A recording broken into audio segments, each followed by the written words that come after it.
What's going on, Bottom Line viewers? It's Mitch here of the Bottom Line View to give you my review of the WWE Live SummerSlam Heatwave Tour for 2017. It just so happens that WWE Smackdown Live's SummerSlam Heatwave Tour came by Vancouver this year, and it was just this past Saturday, June the 24th, 2017. I went to the show. I decided to get tickets.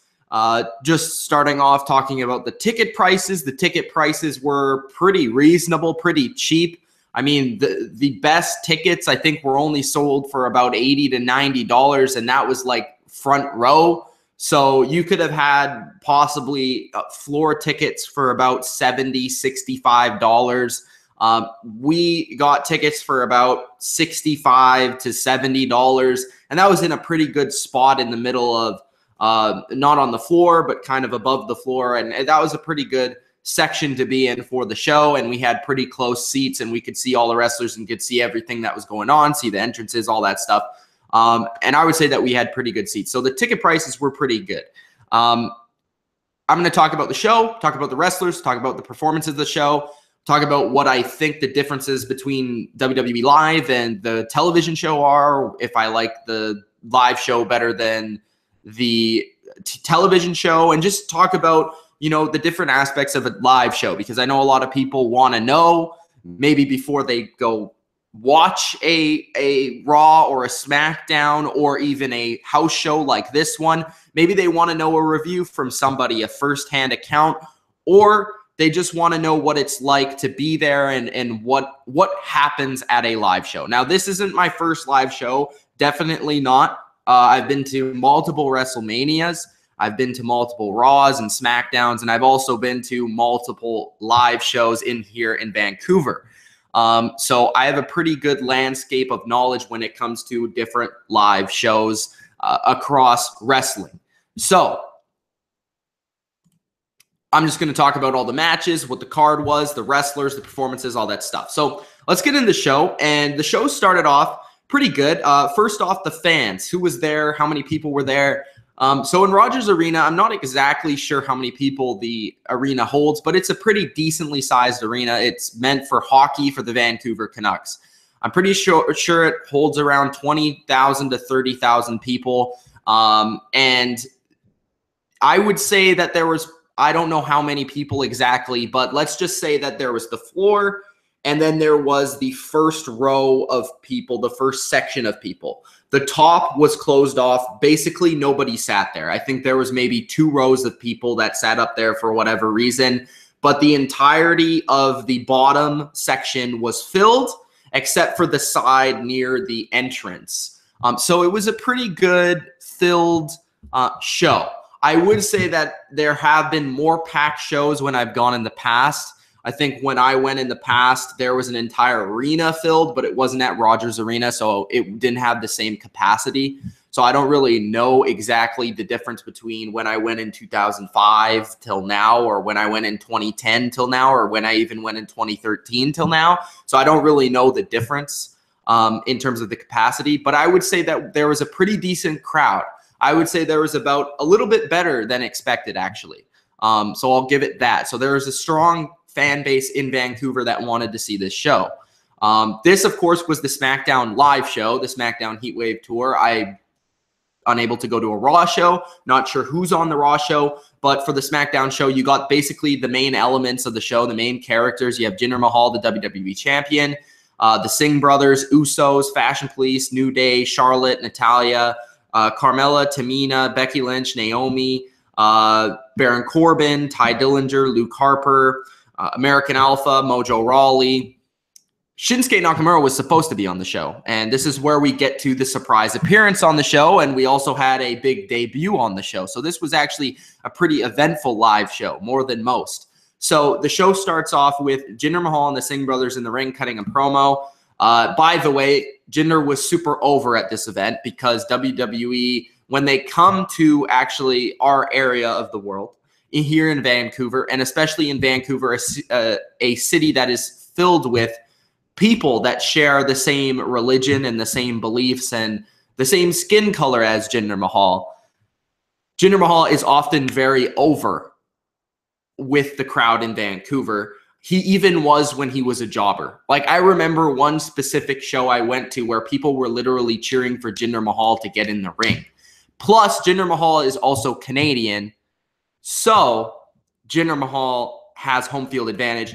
And the Singh brothers are from a place called Surrey that is very, very close to Vancouver. It's about 20 minutes, not even, away from Vancouver. So there you go. So they basically had the home field advantage. And more than anything, Jinder was just playing his character, but they could kind of tell on the fly that they were going to get some good reception. So they were kind of playing a little bit of a face character, even though they were still playing their same character. So it was an interesting watch. But Jinder had a good promo, basically. The fans were really into it. I really loved the fans at this show. They were very respectful. There were some good chants. Nothing ridiculous. They weren't trying to take the show over. It was a hot crowd for a majority of the night for the matches that actually people cared about and were interested in. There were some creative chants. I thought it was a pretty relatively good, decent range of an audience. There were some older people, but there were some younger people as well. I didn't see too many kids, but there were kids there. There were girls there. There were guys there. There were girls and guys on a date there. There were buddies there, like me and my buddies were there. There was ranges of 30-year-olds to 20-year-olds to teens to kids to 40-year-olds. So there was a good landscape of people at the show. But the promo, they had Jinder and the Singh brothers, and it was a really hot promo because everybody was into it. Everybody wanted to see Jinder. He was the most over guy on the show, no doubt about it. So Jinder is talking about how Shinsuke Nakamura is scared to challenge him for the WWE title tonight. And actually, since Shinsuke had problems getting into the country. So Nakamura was unable to make the show because he was unable to get into the country, apparently. So instead, Seth Rollins comes out, and to a shock of everybody, so this was a big pop for Seth Rollins. Seth Rollins comes out because, of course, he's a Raw character, and he says that, yeah, he's a Raw character, but he's here for Smackdown Live. He got a call from his good friend Daniel Bryan, and he said that he would be here at Smackdown. Plus, he loves Vancouver, so he wanted to come by and have a match against Jinder for the WWE title. So later tonight, the main event is going to be Jinder Mahal versus Seth Rollins, and they basically built this entire show, and they kept us intrigued by trying to get to Jinder and Seth Rollins for the main event. And that's more intrigue than they do for a regular Raw show, which is very interesting. But Rollins and Jinder was going to be the main event. I liked the opening promo. It was fun. The crowd reacted to it well. Jinder's gimmick was definitely over. And again, like I said, Jinder was the most over guy on the show. The first opening match was the Usos versus the Fashion Police versus the New Day. Now, I do remember this being the opening match. I cannot say what the following matches were, although I'm pretty sure I know the bottom three. In order, I mean, like I know all the matches, but I don't know the order specifically, except for the first and the last three matches. I'm pretty sure I know. But the first match is the Usos versus the Fashion Police versus the New Day for the Tag Team Championships. This was a pretty good match. I would say that the New Day was the most over tag team in this match. The Fashion Police were pretty over as well. Tyler Breeze is also from around the Vancouver area. And the Usos, people reacted well to them in their heel gimmick. I really like the Usos in this match. They were jawing at the crowd. I'm a big fan of the Usos. And the Fashion Police did a pretty good job. The Fashion Police and the New Day kind of had a little bit of this comedic style during the wrestling match at the beginning, trying to get the fans going. Big E and Fandango were having some comedic moments like, dancing and just doing random things in the ring that were kind of entertaining at the same time. It was a pretty decent match, especially towards the end. I thought Big E was really good in this match. The Usos were really good. Fashion Police did their thing, but ultimately, of course, the Usos won the title. It was on a roll-up. But I would say that the match was a little slow at the beginning, kind of got a pace towards the end. It was a decent match overall for the tag titles, and it was fun to watch because I think these three teams have a lot of charisma. They know how to work a crowd, and that's why I enjoyed the match ultimately. The next match I have here is Charlotte versus Natalya, even though I'm almost certain this wasn't the second match of the night. Charlotte versus Natalya was a match that they actually promoted on social media for this show because apparently Natalya and Charlotte are doing a bunch of shows and they're doing it in Canada. Ultimately, Natalya won this match by sharpshooter because it was in Canada. I thought this match was actually pretty good. It had a good pace to it. It had some good mat wrestling aspects. I thought Charlotte was good during the match, although I could tell that Charlotte wasn't wearing a lot of makeup. She didn't really go all out on the makeup or the look of her because this wasn't on TV. Natalya, you could tell that it meant a lot for her to be wrestling in Canada. She took a lot of photos with the kids. I thought that was really cool. And a lot of, not even the kids, but the women and the men that were trying to take pictures with her after the match, after she won, and even before the match, she did that.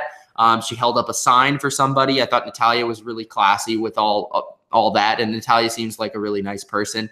She beat Charlotte in this match. I thought it was a decent women's match overall. Had some good moments, and of course Natalya went over, so the Canadian fans loved it, and I thought that was good. Then next you had Ascension, Eric Rowan, and Primo versus American Alpha, Mojo Rawley, and Sin Cara. This was probably one of the most boring matches of the night. Of course, looking at the card and looking at the wrestlers in this match, I could care less about the Ascension, Primo, Eric Rowan, and really Sin Cara. American Alpha and Mojo Rawley, I'm a fan of both of them, and I think they both have a decent spot on the card on television right now. I would have maybe preferred just a American Alpha and Mojo Rawley versus a couple, maybe Ascension and Eric Rowan. But because Primo being in the match didn't make a lot of sense because he didn't have his partner there with him. Sin Cara being in the match didn't make sense because he's never on TV. But whatever, it is what it is. It's a live show. It's a house show, so they're going to put as many talents on the show as they can, get them working out there. So I understand why they did it. But they maybe could have separated it and had two matches out of this one match and maybe shortened the matches because I thought this match was too long.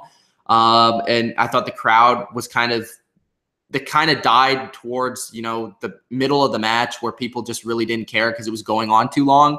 I thought the American Alpha provided a nice spark to it. Jason Jordan was probably the most over guy in this match. Mojo Rawley had some nice points of the match. Sin Cara actually hit a few nice moves that the fans reacted well to. But other than that, I thought it was a relatively boring match, not the most exciting, but the faces went over, so that was the positive thing in this match. And the American Alpha put on a decent show, and I think they were probably the most over team. But definitely, I would say Jason Jordan and Mojo Rawley were over, and I would say that Sin Cara hit some nice moves that the fans reacted well to. So overall, it was a little boring, but it was okay. Then you had Luke Harper versus Aiden English. Aiden English, formerly of the tag team. What's their names? The Vaudevillains. Aiden English, of course, has been doing this weird singing gimmick. I actually found when he came out, when he started singing, to be pretty entertaining, actually, to be honest with you.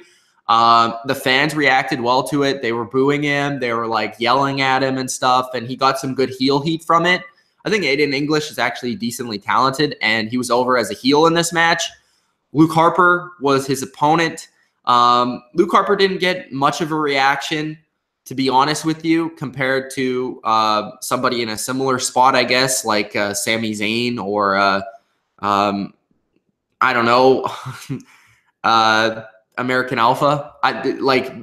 Luke Harper's in kind of the mid card, stuck in no man's land, and nobody really cared about this match too much. I would say it was pretty boring until Luke Harper finished the match. The best part was the ending where he hit his finisher, to be honest with you. Luke Harper is a talented wrestler. I always find it fun to watch his matches because he is such a big guy, but he's so quick and nimble in there. And I did enjoy watching it from that landscape, that aspect of the match, and kind of, just seeing what they were doing in the ring and how they were working off of each other, because I'm a nerd like that, but I enjoyed that aspect of it. I did think Aiden English's gimmick before the match with the singing was good. He really got under the fans' skin, but the match was pretty boring. So that's that. Then we have Baron Corbin versus Ty Dillinger, which was also a boring match. The fans really did respond to Ty Dillinger quite well with the whole 10 gimmick, especially my friend Mike, who was all over it. Baron Corbin he wasn't really that over. I would have expected him to be more over. I was cheering for Baron Corbin, but the style of match was very dull. Not meant for a live show, I would say. It was a lot of rest holds, a lot of just the fans weren't hot for the match. And that's what made the match not as fun as it could have been. Baron Corbin ultimately went over in the match. His finishing move, the Deep Six, actually looks really impressive in person, and I didn't really notice that at WrestleMania, but it looked really impressive in person. And Baron Corbin looks pretty impressive in person. Ty Dillinger kind of looks like an average dude. He has a really cool gimmick. I'm not going to say anything really negative about him, but the fans did like him. And I really liked the way that he left the show when he went out and he threw up the 10 card. I thought that was kind of cool, and the fans were like, yeah. So this match was kind of boring, but I thought it was Baron Corbin won. I mean, you kind of expected that. Ty Dillinger had some entertaining aspects of the match, but I thought it was a boring match. So back-to-back, you have like 3 matches in a row, basically, that were pretty boring, and the fans were starting to kind of get bored with the show. But then we had a very interesting aspect. There was also an intermission during the show, which I think happened right before the Baron Corbin match, but I'm not exactly sure. Sami Zayn versus Kevin Owens versus Rusev. So Rusev actually came back to WWE Vancouver. I'm pretty sure this was the first time he came back to any show at any point. It was nice to see Rusev. I'm a big Rusev fan. He got a pretty good reaction when he did come out. I was freaking out. Kevin Owens and Sami Zayn both got good reactions because they're both Canadian. Kevin Owens actually had an exclusive Canadian shirt for the tour. Sami Zayn had a pretty good reaction, and a lot of people were cheering for him throughout the match. Ultimately, Kevin Owens won because it was for the United States title, kind of in a sneaky fashion. He hit a powerbomb on Sami Zayn. So Rusev didn't get hit the powerbomb on. He was actually protected in this match. And Sami Zayn lost. Kevin Owens won. Thought it was a pretty good match, actually. I would say Sami Zayn hit a couple nice spots outside the ring.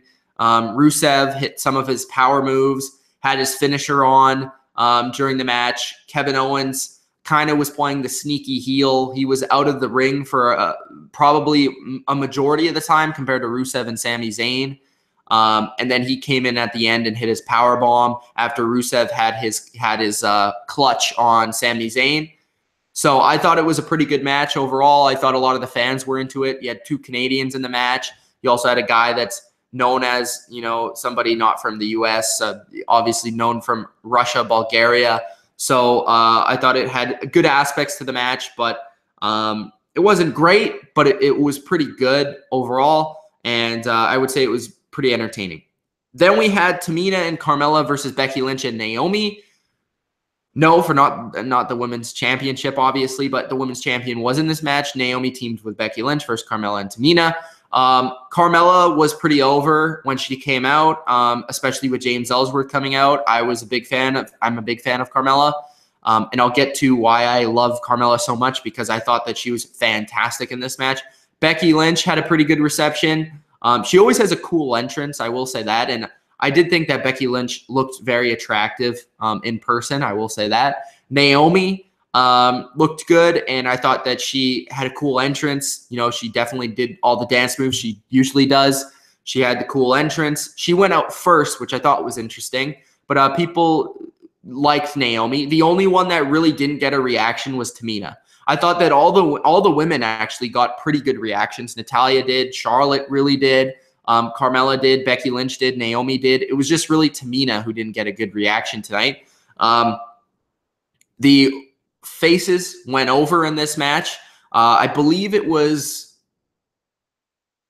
could have been Naomi who got the win, or I don't really remember who got the win. It could have been Becky Lynch, to be honest with you. I don't remember, but I just remember the faces winning the match. Again, all the women in this match went to the crowd, except for the heels. The heels didn't really do it, so Carmella and Tamina didn't really do it much. But Becky Lynch and Naomi went across all the people in the stands after the match. They gave them high fives, shook their hand, took pictures with them for Instagram, whatever it may be. They did a really good job, especially Becky Lynch, who had a lot of fanfare at the show, I thought. Carmella was fantastic during this whole match. Even my buddy Mike, so I'm not being just biased in this scenario because I am a fan of Carmella, but my buddy Mike even said how impressive Carmella was just in the way that she kept you intrigued throughout the whole match. Like she was doing stuff with the crowd, like yelling at the crowd, screaming on the side, trying to get in the match, talking to Ellsworth, doing, just almost kind of like sign language. You couldn't really tell what she was saying, but she was like very expressive on the side. And then when she was in the ring, she was healing it up big time. She was very entertaining when she was in the ring. I think Carmella is definitely a star, and she stood out in this match for sure. Naomi's athleticism stood out in this match. Just the number of moves that are very impressive that I feel like not a lot of women could pull off. Very impressive from Naomi. So Naomi grew on me a little bit in the ring in this match. I always knew that she was athletic and she was great, but she did grow on me seeing her more in person. And Carmella was fantastic. And I thought Becky Lynch was solid. Tamina was kind of boring. I'm not a fan of Tamina. I really just, during this match, it actually like in my mind, I was like, what does Tamina do well? Like, why does she deserve to be on this roster? She's not a good talker. She's not very attractive. She looks more like a big muscle woman than anything. And then she's not a good wrestler. Like, I don't understand what she does well to deserve to be on the roster, to be honest with you. But the faces went over. I thought it was a good match. It was entertaining. Carmella made some things entertaining that wouldn't have been otherwise, and Naomi showed off her skills in the ring. And then in the main event, we had Seth Rollins versus Jinder Mahal. This match was really hot from the crowd. A lot of people were into this match. This was a good match. I would say this was a solid Raw match if it did happen at Raw or SmackDown. Jinder Mahal, I thought, put on a good performance. I really enjoyed Jinder throughout this entire match. The Singh brothers put on a good performance, getting into it with the crowd, getting into it with Seth Rollins, trying to distract Seth Rollins, trying to distract the ref. Rollins got into it with the Singh brothers a little bit during the match. Jinder Mahal was really good just with getting the crowd into it, pulling some heel maneuvers during the match. Seth Rollins had a lot of cool moves, hit a lot of cool spots outside and inside of the ring, hit the frog splash, hit a couple dives outside the ring, hit some nice moves in the ring.